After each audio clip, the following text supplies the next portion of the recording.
அனைவருக்கும் வணக்கம். எப்போவுமே வீட்டில் சப்பாத்திக்கு சைட் டிஷ் பண்ணுறதுனா நிறைய பேருக்கு கன்ஃபியூஷனுங்கிறதே வரும். சில பேர் தக்காளி சட்னி அது இதுன்னு அந்த மாதிரி சாப்பிட்டு இது பண்ணிடுவாங்க.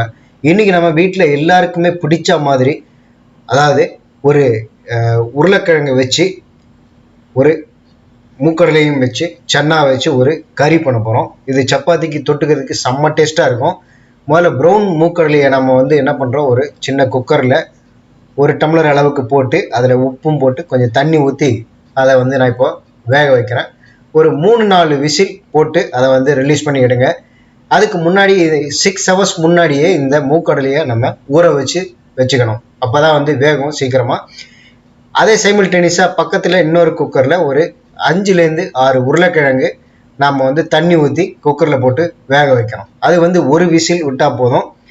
தோல் ஈஸியாக உரிக்கிற அளவுக்கு அது வெந்தால் போதும். ரொம்ப வேக வச்சிட்டிங்க அப்படின்னா உருளைக்கிழங்கு குழஞ்சி போயிடும். ஒரே ஒரு விசில் விட்டு இந்த உருளைக்கிழங்கு வேக வச்சு நாம் இப்போ தனியாக எடுத்து வச்சுக்கிறோம். இப்போ உருளைக்கிழங்கு இன்னொரு குக்கரில் வேக வைக்கிறேன். ஒரே ஒரு விசிலில் அதை நம்ம தனியாக எடுத்து வச்சோம். இது ரெண்டுத்தையும் நம்ம ரெடி பண்ணி வச்சுட்டு அடுத்த வேலையை பண்ணணும். இப்போது உருளைக்கிழங்கு வேக வச்சு தனியாக எடுத்து வச்சுருக்கோம். இப்போ ஒரு குக்கரில் நாம் அது குக்கர் காஞ்ச உடனே ஒரு 4 ஸ்பூன் அளவுக்கு எண்ணெய் ஊற்றி, சன்ஃப்ளவர் ஆயில் ஊற்றிக்கலாம், இல்லைன்னா கடலை எண்ணெய் எதனாவது நம்ம யூஸ் பண்ணிக்கலாம், நெய் கூட யூஸ் பண்ணலாம். இப்போ அந்த எண்ணெய் காஞ்ச பிறகு அதில் கொஞ்சம் கடுகு போட்டிருக்கோம், கருவேப்பிலையும் போட்டிருக்கோம். இது நல்லா வெடித்த பிறகு அதில் நாம் சின்னதாக நறுக்கி வச்சிருக்கிற பெரிய வெங்காயம் அதை போட்டு நல்ல ஒரு ஃப்ரை பண்ணுறோம். அதை நல்லா வதக்கணும். இந்த வெங்காயம் நல்லா வதங்கின பிறகு அதில் நாம் ஏற்கனவே நாம் வேக வச்சிருக்கிற அந்த ப்ரௌன் மூக்கடலையை அதில் போட்டு கொஞ்சம் கொதிக்க விடணும். இப்போ அந்த வெங்காயத்தை நல்லா நம்ம வதக்குறோம். வெங்காயம் நல்லா வதங்கிட்டு இருக்கு. ஒரு 5 மினிட்ஸ் போதும். அடுப்பை பெருசாக வச்சுட்டு இதை நம்ம வதக்கணும்னா போதும். இந்த சைட் டிஷ் பார்த்தீங்கன்னா வீட்டில் எல்லாருக்கும் பிடிச்ச அளவு செம்ம டேஸ்ட்டாக இருக்கும். இப்போ அந்த மூக்கடலையை வேக வச்ச மூக்கடலையை நம்ம அதில் கொட்டிடுறோம். ஏற்கனவே நம்ம மூக்கடலையில் கொஞ்சம் உப்பு போட்டிருக்கோம், இருந்தாலும் அது காணாது. இப்போ இன்னொரு பாத்திரத்தில் நம்ம ஏற்கனவே தேங்காய், இஞ்சி, பூண்டு, ஒரு தக்காளி, கொஞ்சம் சீரகம், இது எல்லாத்தையும் நம்ம போட்டு நல்லா அரைச்சி வச்சுருக்கோம். இதை நாம் இப்போ இந்த குக்கரில் கொட்டுறோம். இந்த வெங்காயம், மூக்கடலை, இந்த அரைச்சி வச்சிருக்கிற இந்த தேங்காய் மசாலா இதை போட்டு நல்ல ஒரு 10லேருந்து 15 நிமிஷம் வரைக்கும் நல்லா கொதிக்க விடணும். இந்த இஞ்சி, பூண்டு இதனுடைய பச்சை வாசனை போகணும். அப்போ தான் சாப்பிடும்போது நல்ல டேஸ்ட்டாகவும் இருக்கும். அதே நேரத்தில் அந்த பச்சை வாடை தெரியாது.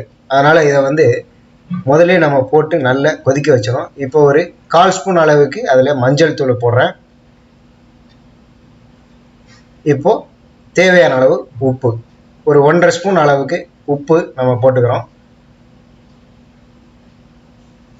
கொஞ்சம் பெருங்காயத்தூளையும் போடுறோம். போட்டு இதை ஒரு 10 நிமிஷம் அளவுக்கு நாம் அடுப்பை நல்லா பெருசாக வச்சுட்டு கொதிக்க வைக்கணும்.